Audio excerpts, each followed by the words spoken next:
أعوذ بالله من الشيطان الرجيم. بسم الله الرحمن الرحيم. جنات عدن يدخلونها ومن صلح من آبائهم وأزواجهم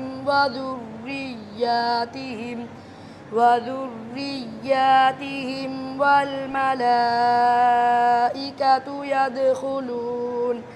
يدخلون عليهم من كل باب. سلام عليكم بما صبرتم فنعم عقبى الدار. صدق الله العظيم.